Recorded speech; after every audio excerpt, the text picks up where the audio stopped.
Hello students, good morning to all of you. आज हम start करेंगे आपकी एक्सरसाइज 6.2। आप चैप्टर पढ़ रहे हैं, chapter number 6, square and square roots. Exercise 6.2 है, इसमें भी आपको स्क्वायर फाइंड आउट करने हैं। स्क्वायर रूट आगे स्टार्ट होगा। 6.2 में जो फर्स्ट आपका क्वेश्चन है वो देखो क्या है। Find the square of the following numbers 32, 35, 86, 93, 71 and 46। ये आपको सवाल बना के दिए हुए हैं, इनका आपको स्क्वायर फाइंड आउट करना है। ठीक है, तो देखिएगा 32 है, आप इसका स्क्वायर फाइंड आउट करना चाहते हैं तो इसको हमें 32 को 30 प्लस 2 के रूप में लिखना है। 32 को कैसे लिखना है? 30 प्लस 2, 32 हो गया। इसका स्क्वायर फाइंड आउट करना है। ठीक है, तो देखो मल्टीप्लाई का रूल आप जानते हैं। 30 प्लस 2 मल्टीप्लाई बाई 30 प्लस 2। किसी भी वैल्यू का स्क्वायर होने का मतलब क्या है? वो वैल्यू 2 बार लिख के मल्टीप्लाई आपको करनी है। ठीक है, आपको ये भी सोच सकता कि सर इनका स्क्वायर फाइंड आउट करना, तो 32 का स्क्वायर तो हम डायरेक्टली फाइंड आउट कर सकते हैं। 32 मल्टीप्लाई बाई 32। ठीक है, किसी भी नंबर का स्क्वायर है तो उसको 2 बार लिख के मल्टीप्लाई कर लेंगे, रिजल्ट आ जाएगा। तो फिर इसमें अलग क्या है? Square of the following numbers, in numbers का स्क्वायर आपको फाइंड आउट करना है। तो आपके एक्सरसाइज 6.2 से पहले जो आपको मेथड बताया है उसी मेथड को फॉलो करते हुए आपको मल्टीप्लाई यानी स्क्वायर फाइंड आउट करना है। डायरेक्टली आपको इस तरीके से नहीं करना है। ठीक है, रिजल्ट हम ला सकते हैं। 5 स्क्वायर को हम 5 इंटू 5 यानी 25 डायरेक्टली कर सकते हैं। ठीक है, ये एक एक नंबर वाले हैं वो आसानी से हो जाते हैं। 2 नंबर वाले हैं उनको भी हम कर सकते हैं। कोई पूछ ले 453 का स्क्वायर फाइंड आउट कीजिए, तो 453 मल्टीप्लाई बाई 453 हम आसानी से रिजल्ट बता सकते हैं। लेकिन जो आपको मेथड दिया है वो मेथड इसी टाइप से आपको लेना है। जो भी आपको नंबर दे रखा है उस नंबर को पहले आपको इस तरीके से ब्रेक करना है। 32 आपका 30 के पास में है तो हम लिख सकते हैं 30 प्लस 2 इज इक्वल टू 32। इसका स्क्वायर फाइंड आउट करना है तो इसका स्क्वायर लगा देंगे। स्क्वायर लगाने का मतलब 2 बार लिख के मल्टीप्लाई करना है, तो 30 प्लस 2 मल्टीप्लाई बाई 30 प्लस 2। अब इसमें क्या करना है? इस ब्रैकेट को एक बार 30 के साथ में लगा देना है मल्टीप्लाई में, और एक बार 2 के साथ में इस ब्रैकेट को लगा देना है। यानी हम क्या लिखेंगे? इस 30 के साथ में ये पूरा ब्रैकेट 30 प्लस 2, और फिर इस प्लस 2 के साथ में ये पूरा ब्रैकेट 30 प्लस 2। ठीक है, अब आगे क्या होगा? ब्रैकेट का मतलब मल्टीप्लाई है, तो 30 मल्टीप्लाई 30, जो बाहर वाली वैल्यू है वो दोनों से मल्टीप्लाई होगी, तो 30 मल्टीप्लाई 30 मीन्स 30 स्क्वायर। करेक्ट। आप डायरेक्टली 30 मल्टीप्लाई 30 900 लिख सकते हैं। फिर बाहर वाली वैल्यू 2 से भी मल्टीप्लाई होगी, तो 30 मल्टीप्लाई 2, फिर ये 2 वैल्यू इन दोनों से मल्टीप्लाई होगी, तो 2 इंटू 30 बनेगा, प्लस 2 इंटू 2 यानी 2 स्क्वायर लिख सकते हैं या 4 भी लिख सकते हैं। ओके, 30 स्क्वायर का मतलब 30 को 2 बार लिख के मल्टीप्लाई करना है, तो 900 होगा। 30 into 2 60, 2 into 30 again 60, 2 square means 4। ये जो 4 वैल्यू हैं इन चारों का आप यदि ऐड करेंगे, सम करेंगे तो 1024 बन जाएगा। तो 32 स्क्वायर आपको कितना मिलेगा? 1024। ओके स्टूडेंट्स, अब सेकेंड क्वेश्चन की बात करते हैं। सेकेंड क्वेश्चन थोड़ा डिफरेंट है, बाकी सारे क्वेश्चन सेम है। यानी इस फर्स्ट क्वेश्चन की बात करें हम तो इसमें केवल सेकेंड क्वेश्चन ऐसा है जो डिफरेंट है, बाकी सारे सेम हैं। ये डिफरेंट इसलिए बोल रहा हूं मैं क्योंकि इसमें लास्ट वाली यूनिट डिजिट है वो 5 है, बाकी किसी में भी यूनिट डिजिट 5 नहीं है। तो ये क्वेश्चन अलग तरीके से होगा, बाकी सारे क्वेश्चन सेम तरीके से होंगे। देखो 35 का स्क्वायर फाइंड आउट करना है। ठीक है, तो किस तरीके से हम करेंगे? ये आपका टेंस प्लेस वाला डिजिट है, इस टेंस प्लेस वाले डिजिट को सेम लिख देंगे। ब्रैकेट में टेंस प्लेस वाली डिजिट +1 और हंड्रेड्स +25। ठीक है, अब ये कैसे हो रहा है ये हम इस तरीके से समझ सकते हैं। देखो यहां पे ये 35 है, तो 35 को हम इस तरीके से लिख सकते हैं क्या, 30 + 5 लिख सकते हैं। अब 35 का यदि हमें स्क्वायर फाइंड आउट करना है तो 30 + 5 का स्क्वायर फाइंड आउट करना है। अब इसको एक्सपेंड कर देंगे, एक बार 30 के साथ में लिख देंगे 30 + 5 और एक बार 5 के साथ में लिख देंगे 30 + 5। ठीक है, अब हम वापस वही रूल लगाएंगे, 30 का स्क्वायर यानी ऐसे, और 30 × 5 यानी इस तरीके से। 5 भी दोनों से मल्टीप्लाई होगा तो 5 × 30 हो जाएगा, और प्लस में 5 × 5 यानी 25 हो जाएगा। 30² आपका 900 बनेगा, प्लस ये 150 बन गया, प्लस में ये 150 बन गया, और प्लस में 25। ठीक है, अब देखिएगा ये 900 है और प्लस में ये दोनों मिलाएंगे तो 300 और प्लस में 25। 900 + 300 करेंगे तो 1200 और प्लस में 25।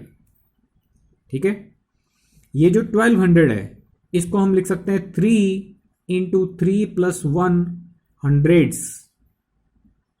क्या हम लिख सकते हैं,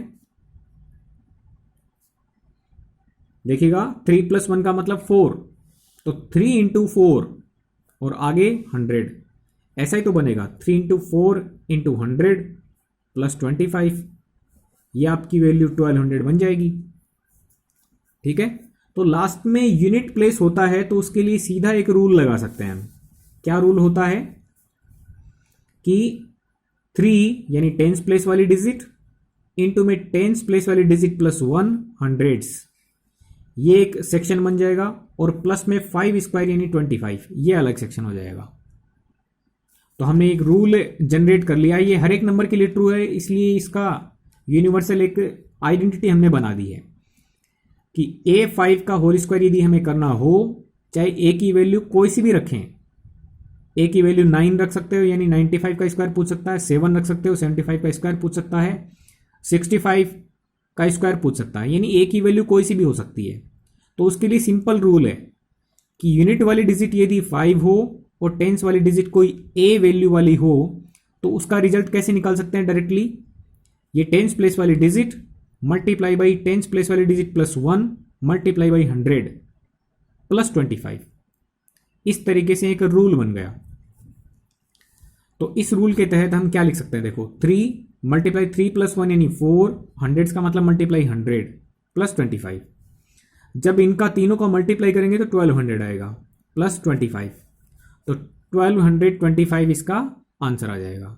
ठीक है, थोड़ा और एग्जांपल लें इसका। सपोज आपसे कोई 75 का स्क्वायर पूछे तो आप जल्दी से इसका आंसर बता सकते हैं, कितना, 7 × 7 + 1 × 100, और प्लस कितना करना है 5² यानी 25, 7 × 7 + 1 यानी 8 × 100 + 25।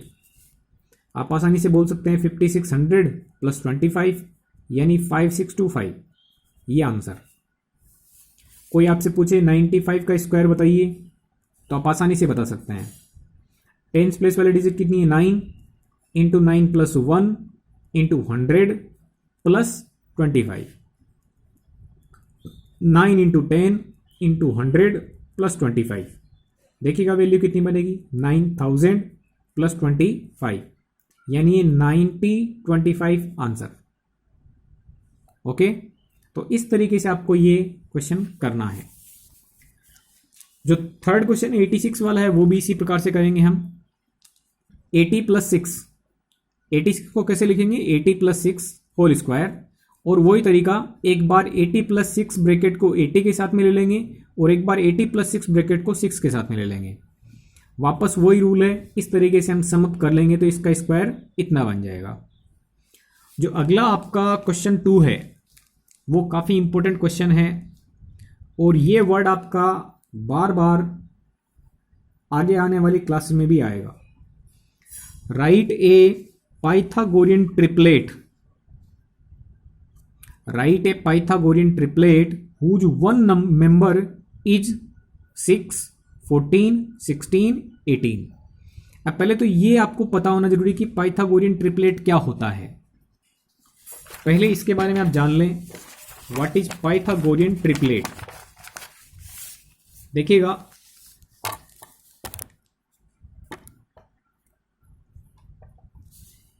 यदि हम 3 मेंबर्स या 3 नंबर्स के बारे में सोचें 3, 4, 5, तो इनमें एक खास प्रॉपर्टी है, 3 स्क्वायर, 4 स्क्वायर, 5 स्क्वायर, यानी 3 स्क्वायर प्लस 4 स्क्वायर करें तो इक्वल मिलेगा 5 स्क्वायर। ये डेफिनेटली ट्रू है। आप करके देखें, 3 स्क्वायर 9 बनेगा, 4 स्क्वायर 16 बनेगा, मीन्स 25 बनेगा, और 5 स्क्वायर भी कितना बनता है 25। यानी इन दोनों वैल्यूज का स्क्वायर करके यदि हम सम करेंगे तो थर्ड नंबर के स्क्वायर के इक्वल आएगा। इट मीन्स ये जो 3 मेंबर्स हैं इनका ग्रुप पाइथागोरियन ट्रिपलेट कहलाएगा। ठीक है, आपने पाइथागोरस थ्योरम के बारे में सुना होगा, राइट एंगल ट्राइंगल में ये लगाई जा सकती है। ठीक है, हाइपोटेनस का square equal base square plus perpendicular square. तो वही कॉन्सेप्ट है कि 2 वैल्यूज का स्क्वायर करके यदि हम सम करें और थर्ड वैल्यू के स्क्वायर के इक्वल आ जाए तो वो जो 3 नंबर्स होते हैं वो पाइथागोरियन ट्रिपलेट कहलाते हैं। ऐसे ही देखो, 6, 8 और 10 की बात करें तो ये भी पाइथागोरियन ट्रिपलेट है। क्यों है? 6 का स्क्वायर करें प्लस करें 8 का स्क्वायर तो आपको 10 का स्क्वायर मिलेगा डेफिनेटली, चाहे आप करके देख लें। 6 स्क्वायर 36 होगा, 8 स्क्वायर 64 होगा। आप इन दोनों का सम करेंगे तो 100 मिलेगा। तो 100 आपका 10 के स्क्वायर के बराबर होता है। ओके, तो ये भी पाइथागोरियन ट्रिपलेट है। ऐसे ही 5, 12 और 13 भी होता है।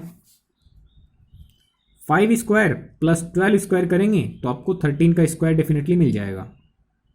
ठीक है, तो ये जो नंबर्स प्रॉपर्टीज को फॉलो करते हैं जिनमें एक नंबर का स्क्वायर बाकी दोनों नंबर के स्क्वायर के सम के बराबर हो, तो वो ग्रुप पाइथागोरियन ट्रिपलेट कहलाता है। ठीक है, अब हमसे क्या पूछा जाएगा कि ये जो ट्रिपलेट है, ये जो क्वेश्चन आपको बना के दिया है, इस क्वेश्चन में क्या कहा है कि आप एक ऐसा पाइथागोरियन ट्रिपलेट फाइंड आउट कीजिए जिसमें एक मेंबर हो वो 6 हो। जैसे इसमें एक मेंबर 3 है, इसमें एक मेंबर 4 है, इसमें एक मेंबर 5 है, इसमें एक मेंबर 5 है, इसमें एक मेंबर 12 भी है और एक मेंबर 13 है।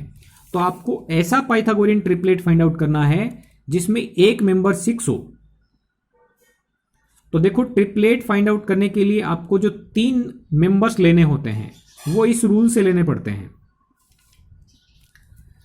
एक मेंबर होता है वो 2m कैटेगरी का होता है, दूसरा होता है m स्क्वायर माइनस 1 और तीसरा होता है m स्क्वायर प्लस 1। ये 3 मेंबर्स होते हैं वो पाइथागोरियन ट्रिपलेट बनाते हैं। ठीक है, ये पाइथागोरियन ट्रिपलेट क्यों बनाते हैं? क्योंकि इस मेंबर का स्क्वायर प्लस इस मेंबर का स्क्वायर इक्वल होता है इस मेंबर का स्क्वायर। तो जब 2 मेंबर्स का स्क्वायर करके ऐड करेंगे तीसरे मेंबर के स्क्वायर के इक्वल होता है तो वो पाइथागोरियन ट्रिपलेट बना देते हैं। मींस मेंबर कौन से होंगे? एक तो 2m होगा, एक मेंबर होगा m स्क्वायर माइनस 1, एक मेंबर होगा m स्क्वायर प्लस 1। यहां पर m क्या है? m एक नेचुरल नंबर है ग्रेटर देन 1। m की वैल्यू क्या होगी? ग्रेटर देन 1, और वो भी नेचुरल नंबर। ये भी ध्यान रखें, m क्या है? नेचुरल नंबर है। ठीक है, तो इस तरीके से आपको ये पाइथागोरियन ट्रिपलेट के लिए ये कॉन्सेप्ट याद रखना कि पाइथागोरियन ट्रिपलेट के 3 मेंबर होते हैं। एक मेंबर 2m होता है, एक मेंबर m स्क्वायर माइनस 1 होता है, एक मेंबर m स्क्वायर प्लस 1 होता है, और इनकी हेल्प से हम अलग अलग पाइथागोरियन ट्रिपलेट फाइंड आउट कर सकते हैं। जैसे ये मोस्ट फेमस थे तो ये हमें याद होते हैं। यदि कोई और हमें निकालने हो तो भी हम फाइंड आउट कर सकते हैं, क्योंकि इनके अलावा और भी तो पाइथागोरियन ट्रिपलेट होते हैं। ऐसे 3 नंबर हो सकते हैं जो पाइथागोरियन ट्रिपलेट बनते हों। ठीक है, तो हमें वही फाइंड आउट करने हैं। तो देखिएगा इसमें ये बोला कि ऐसा पाइथागोरियन ट्रिपलेट फाइंड आउट कीजिए जिसमें एक मेंबर 6 हो, इसमें एक मेंबर क्या हो 6 हो। तो ये 3 मेंबर हैं, तीनों मेंबर में से किसी एक मेंबर को 6 बना देते हैं। तो हम लेट करके चलते हैं, let one member this 2m is equal to 6। एक मेंबर हमने ये मान लिया कि ये है, इसकी वैल्यू 6 है, तो यहां से m की वैल्यू क्या आएगी 6/2 हो जाएगी 3। m की वैल्यू क्या आ गई 3।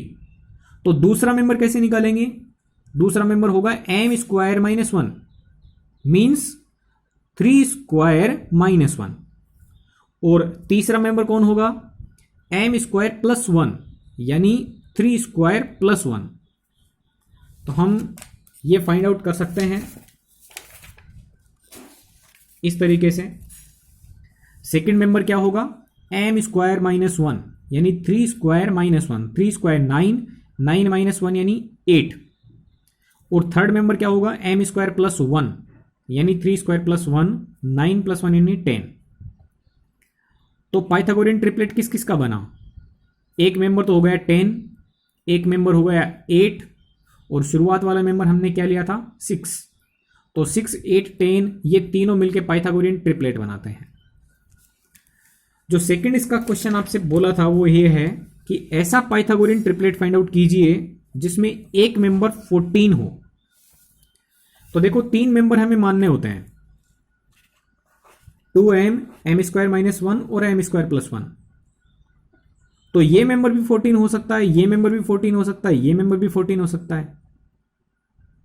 हमें पता थोड़ी है कौन सा मेंबर 14 है, तो हम कोई से भी मेंबर को 14 लेके चलेंगे। तो सपोज हम ऐसा कर लेते हैं कि m स्क्वायर माइनस 1 है वो मेंबर 14 है, ये जो सेकंड मेंबर है इसको क्या ले लिया 14 के इक्वल ले लिया। तो m स्क्वायर की वैल्यू निकालेंगे तो क्या बनेगी 1 माइनस का इधर आके प्लस का हो जाएगा, 14 प्लस 1 यानी 15। अब m की वैल्यू निकालेंगे तो स्क्वायर को इधर भेज देंगे, स्क्वायर रूट 15। लेकिन आप देखें कि ऐसा कोई नेचुरल नंबर नहीं होता है जिसका स्क्वायर करने से 15 मिल जाए, ऐसा कोई है ही नहीं। नेचुरल नंबर 1 का स्क्वायर 1 होता है, नेचुरल नंबर 2 का स्क्वायर 4 होता है, 3 स्क्वायर 9 होता है, 4 स्क्वायर 16 हो जाता है, 5 स्क्वायर 25 होता है। तो ऐसा कोई नेचुरल नंबर है ही नहीं जिसका स्क्वायर 15 होगा। इसका मतलब क्या है कि ऐसा कोई m पॉसिबल नहीं है जिसकी वैल्यू स्क्वायर रूट 15 हो, मीन्स ऐसा m नेचुरल नंबर नहीं है। जबकि कंडीशन क्या थी पाइथागोरियन ट्रिपलेट में कि जो भी m आप सेलेक्ट करोगे वो एक नेचुरल नंबर होना जरूरी है ग्रेटर देन 1। ये हमने शुरुआत में देखो डिस्कस कर लिया था। यहां पे पाइथागोरियन ट्रिपलेट ये बनाएंगे और इसमें m है वो एक नेचुरल नंबर होना चाहिए ग्रेटर देन 1। तो इसका मतलब ये मेंबर है वो 14 नहीं हो सकता क्योंकि नेचुरल नंबर नहीं आ रहा है।